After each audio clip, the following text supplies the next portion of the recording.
Bonjour, je m'appelle Jules, je suis étudiant infirmier en 3e année au sein de l'Institut de formation en soins infirmiers pour encore une journée. Aujourd'hui, c'est notre remise de diplôme. J'ai passé 3 ans au sein de l'IFSI de Poitiers, après avoir réalisé un bac scientifique au lycée de Civray, dans le sud de la Vienne. J'ai tout de suite attaqué l'IFSI avec 6 mois de transition, parce que la promo débute en février. Et donc, pendant ce laps de temps, j'ai travaillé en EHPAD en tant que faisant fonction aide-soignant, pour prendre en expérience et pouvoir aussi débuter un financement avec Pôle emploi.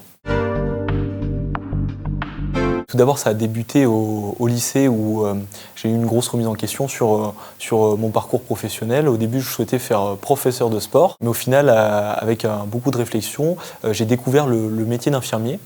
J'ai débuté d'abord un petit stage d'observation de 3 jours avec une infirmière libérale qui m'a vraiment fait découvrir ce métier et donné envie.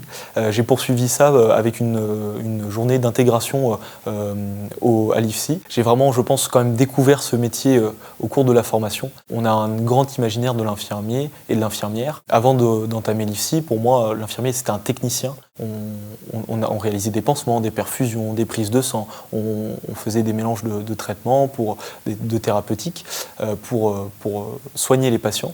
Et au final, au cours de la formation, je me suis rendu compte que le cœur, le fondement de notre profession, c'était pas finalement les soins techniques. Les soins techniques, c'est un prétexte, on va dire, pour rentrer en relation avec un patient. C'est vraiment le centre, en fait, de notre profession, c'est la relation à l'autre. Vous avez des situations qui sont toutes différentes, avec des personnes qui sont en grande difficulté relationnelle. C'est le challenge de notre formation, de notre profession, de savoir rentrer en relation avec cette personne, de lui apporter du confort, de la sécurité, de l'accompagner aussi. On peut, au cours de notre profession, accompagner aussi bien une mère qui vient d'avoir un enfant qu'une personne en EHPAD qui est peut-être sur la fin de sa vie, et même des fois des situations avec des personnes de notre âge qui malheureusement vont décéder. Et c'est vraiment cette diversité de situations relationnelles qui est enrichissante dans notre métier, mais qui aussi peut apporter son lot de difficultés. La rentrée en février, effectivement, au niveau du financement, c'est un réel avantage, parce que ça permet à de nombreux étudiants d'obtenir un financement tout au long de la formation. Il faut le mettre en perspective par rapport au reste des formations. On a eu beaucoup de contraintes par rapport à l'intégration universitaire, du fait qu'on soit en décalé, l'accès aux services universitaires, que ce soit de restauration, de sport, des aides sociales ou de santé, sont mises en difficulté. Donc l'avantage premier est l'accès à Pôle emploi, mais à côté de ça, ça cause des désagréments, et cet accès à Pôle emploi n'est pas accessible à tous les étudiants. Certains d'entre nous n'ont pas pu forcément travailler avant pour pouvoir toucher ces indemnités, et donc ne reçoivent pas comme nous ces indemnités au cours de la formation. Le seul avantage de la rentrée en promotion de février, c'est le financement de Pôle emploi. Mais encore une fois, cet avantage n'est pas forcément accessible à tout le monde. Les promotions de février tendent à disparaître. On est forcément arrivé durant la période Covid, comme beaucoup de nos collègues avant. Les 6 premiers mois ont été une grande partie en distanciel, ce qui a été difficile au niveau de l'approche des théories des cours. Dans notre métier, on essaye d'avoir des choses qui sont palpables. Quand on parle de relations de soins ou d'une aide thérapeutique, c'est avec des personnes physiques, c'est une discussion, une relation personnelle entre 2 individus. Et c'est vrai que faire tout ça à distance, ça a pu être un peu difficile. Et donc l'arrivée en stage durant la période Covid a été quand même assez... même malgré le fait qu'elle ait été compliquée, ça nous a permis de concrétiser ce qu'on voyait en cours. À l'IFSI de Poitiers, on est des promos de 180 qui sont répartis en plusieurs groupes. Et donc on a ce qu'on appelle le groupe 1, le groupe 2, qui représente la moitié de la promotion chacun. Et effectivement, durant les premiers mois de la formation, ces groupes n'étaient pas mélangés du fait des gestes barrières. Et donc on a appris à se découvrir seulement au bout de 6 mois de formation. C'était un peu compliqué, d'autant que quand on a commencé à se redécouvrir, on va dire, ça a été quand même avec les gestes barrières, le masque, les restrictions aussi liées au Covid. Tout ce qui était relations en dehors de l'IFSI était un peu mis à mal. C'est vrai que de rentrer en relation avec une personne quand on a le masque, qu'on ne se connaît pas forcément, c'est un peu difficile. Et donc dans les premiers temps, aller faire des activités en dehors de l'IFSI pour décompresser, ça a été un peu difficile pour nous. Il Il y a eu plusieurs événements qui ont marqué la promotion. Dans un premier temps, ça a été au début, on s'est réunis de par un groupe Facebook. Toute la promotion pouvait échanger des différentes nouvelles qu'il y avait sur les cours ou sur les activités. Et suite à ça, en fait, on a découlé notamment la création d'un petit groupe de course à pied. On allait courir tous ensemble et ça a amené un petit dynamisme malgré le Covid. Et ensuite, s'en est suivi quand les restrictions ont commencé à s'estomper peu à peu, de par l'ASEPSI, qui est l'association des étudiants Poitevin en soins infirmiers, l'organisation d'événements de soirées dans lesquelles on pouvait se rencontrer, ou alors d'événements sportifs qui ont permis de solidifier un peu les liens qu'on avait au sein de la promotion et entre ces trois promotions. Donc il y avait un échange qui était fait aussi avec des discussions sur les difficultés qu'on pouvait rencontrer en stage, pendant les cours, sur les partiels par exemple qu'on appréhende beaucoup au final en première année. Mais il y avait aussi la participation de certains formateurs. Donc ça permettait aussi de casser un peu ces barrières et de voir qu'au final notre profession, je trouve, est quand même assez particulière de par son approche à l'autre et la cohésion qu'elle peut engendrer. C'est structuré par pôle et chaque pôle organise différents événements ou activités. Il y a aussi des événements sur l'innovation sociale. C'est un grand penchant qu'on essaye de développer à l'IFSI et même en France pour les étudiants en général, qui a permis notamment d'obtenir des serviettes hygiéniques gratuites par des distributeurs au sein de l'université qui organisent une semaine du bien-être, donc une semaine durant laquelle on organise des échanges entre étudiants sur leurs difficultés qu'ils rencontrent en stage, des séances d'automassage pour pouvoir se détendre, aussi la lutte contre la précarité avec par exemple on avait organisé une soirée soupe ou l'accès à la culture, on avait organisé une séance de cinéma dans l'amphithéâtre ou encore pour terminer des séances de sport avec une soirée qu'on avait passée au lac de Saint-Cyr pendant laquelle on avait fait du volley et ensuite fait un barbecue tous ensemble qui permet en fait au final d'essayer de lutter contre la précarité, de lutter contre l'isolement social qui peut malheureusement être présent au sein des formations universitaires et qui permet aussi de souder et de créer encore plus de cohésion au sein d'une promotion. J'ai d'abord eu, comme on le disait, dans ces moments de cohésion, pu prendre contact avec les membres de l'ASEPSI et ça m'a vraiment donné envie de participer à cette aventure. Donc j'ai commencé un premier mandat en cours d'année en tant que vice-président en charge du pôle du sport et de la culture à l'ASEPSI, que j'ai ensuite renouvelé à 2 reprises. C'est vraiment une association qui est très dynamique pour les étudiants. On balaye une quantité très large de domaines, donc que ce soit du sport, de la culture, l'innovation sociale. On va aussi sur l'événementiel, le réseau qui est une part importante de l'ASEPSI. Vous avez un certain nombre d'associations sur le territoire français qui se sont réunis pour former ce qu'on appelle la FNESI, c'est la Fédération nationale des étudiants en sciences infirmières. Le mot sciences infirmières est aussi important. Avant, on parlait de soins infirmiers. Nous sommes en formation en soins infirmiers. De par l'évolution de notre formation, vous avez maintenant la possibilité de réaliser des spécialisations et également des masters, ce qui élargit le champ de compétences infirmiers et qui nous permet d'avoir une appellation de sciences infirmières. Et l'ASEPSI, donc, de par son engagement au niveau de la Fédération nationale, porte la voix des étudiants poitevins en sciences infirmières, mais également se mobilise pour le droit des étudiants, notamment durant la réforme des retraites, par exemple, pendant laquelle on a su se mobiliser. Il y a eu plusieurs participations à des manifestations pour le droit des étudiants, notamment sur l'accessibilité à l'université, sur la dégradation aussi des conditions de stage, sur des étudiants qui sont en grande difficulté, avec une enquête de la FNESI qui, au niveau national, l'enquête bien-être de la FNESI qui montrait qu'un certain nombre d'étudiants infirmiers s'automédiquaient avec des anxiolytiques du fait de leurs grosses difficultés au cours de la formation, ou encore de témoignages d'étudiants infirmiers s'alcoolisant quotidiennement de par leur anxiété et leurs conditions de travail.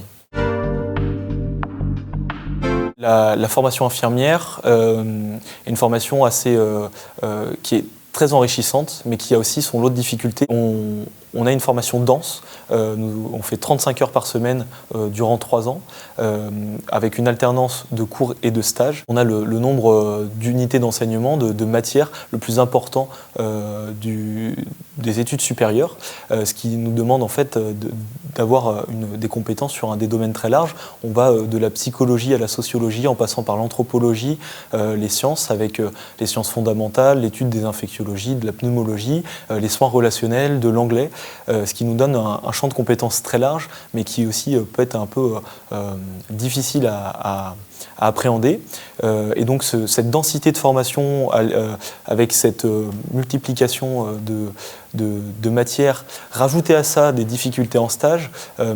Aujourd'hui, on l'entend quotidiennement, des difficultés du système de santé français. Eh bien, on fait face à ces difficultés, du manque de soignants parfois sur des lieux de stage, ou alors des soignants qui sont pas, des jeunes soignants qui sont amenés à nous former et qui eux-mêmes ne sont pas forcément à l'aise sur leur propre pratique professionnelle, et qui, du fait du manque de soignants dans un service, vont être contraints de devoir encadrer des étudiants infirmiers, et mettant ainsi en difficulté en fait l'étudiant infirmier et l'infirmier, avec aussi des situations qu'on rencontre malheureusement à l'hôpital qui sont difficiles, que les soignants rencontrent quotidiennement. On est quand même confronté à la fin de vie de manière pluriquotidienne dans certains services, avec aussi des situations un peu délicates en pédiatrie, où des fois vous avez des situations de maltraitance, des situations d'abus aussi sexuels qui sont difficiles à vivre, et si vous avez déjà des difficultés dans votre vie personnelle, qu'elles soient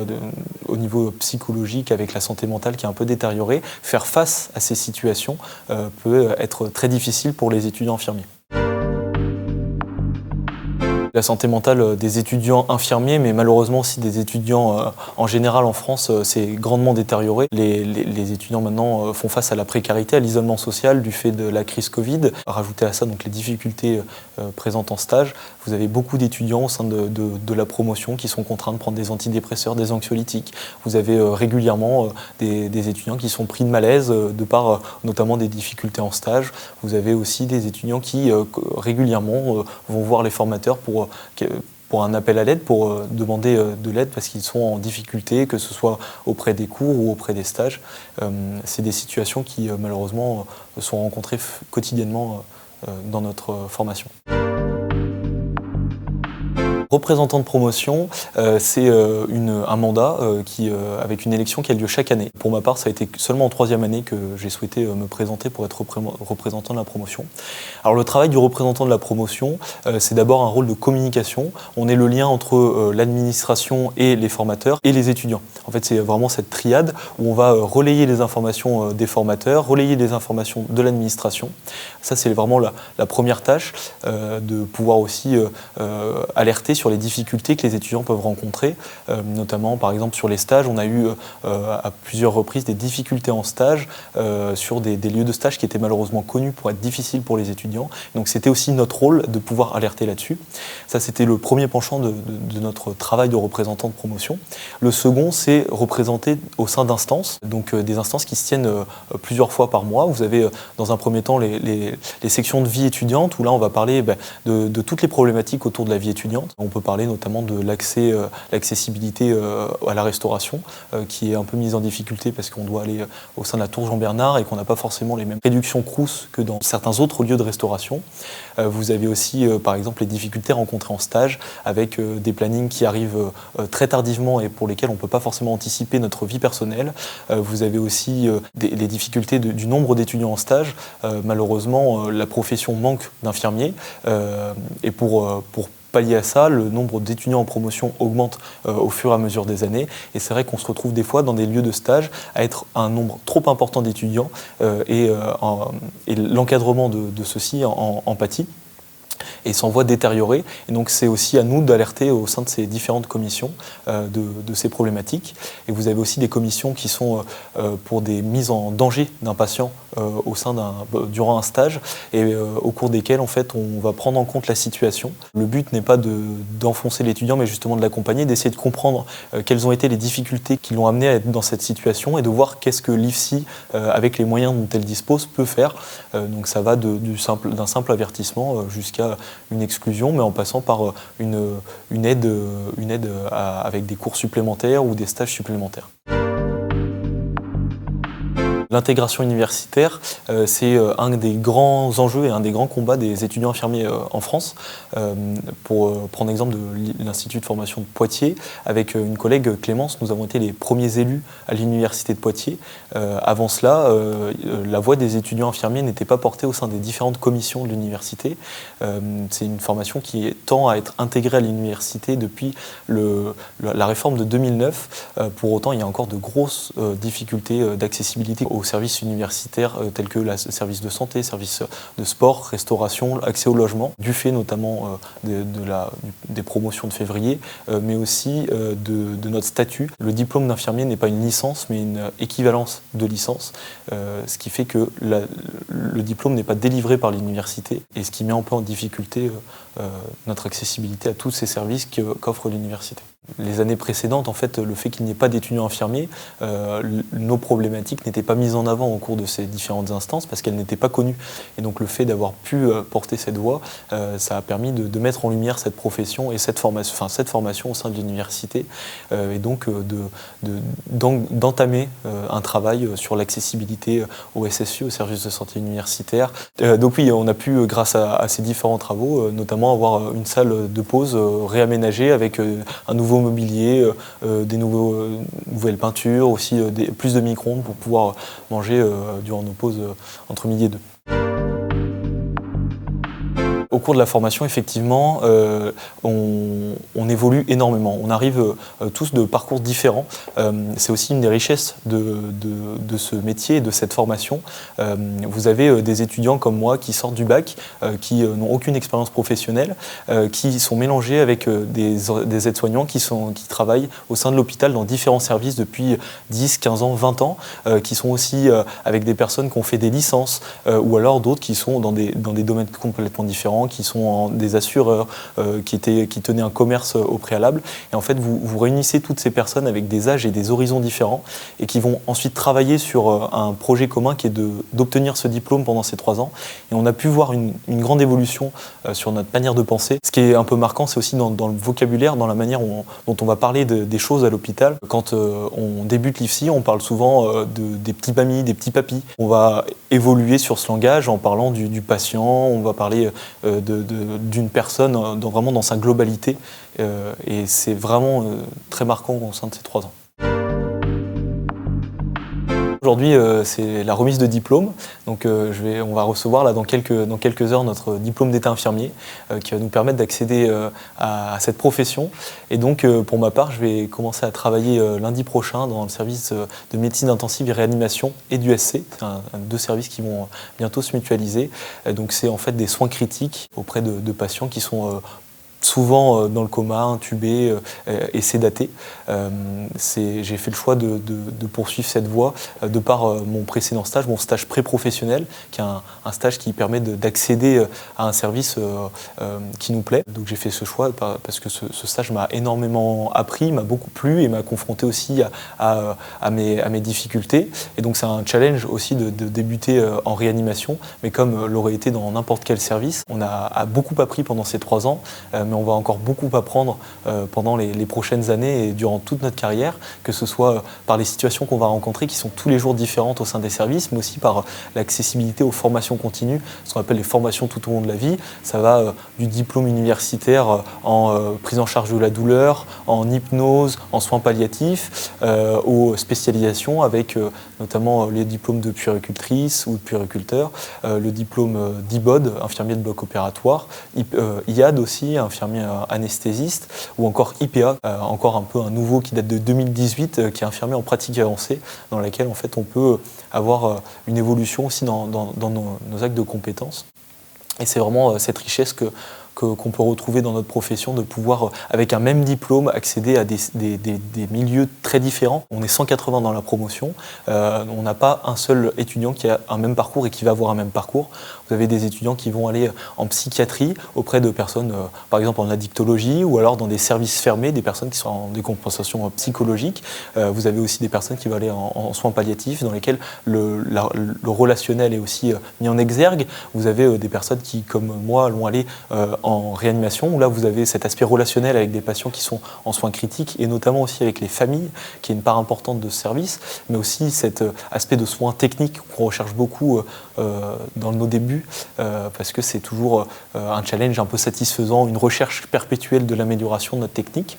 Et puis vous avez aussi des personnes qui vont s'orienter vers la santé publique, vers, notamment en réalisant des masters, ou alors en passant le concours d'infirmier dans l'éducation nationale pour pouvoir faire de la prévention et de l'éducation à la santé au sein de publics divers.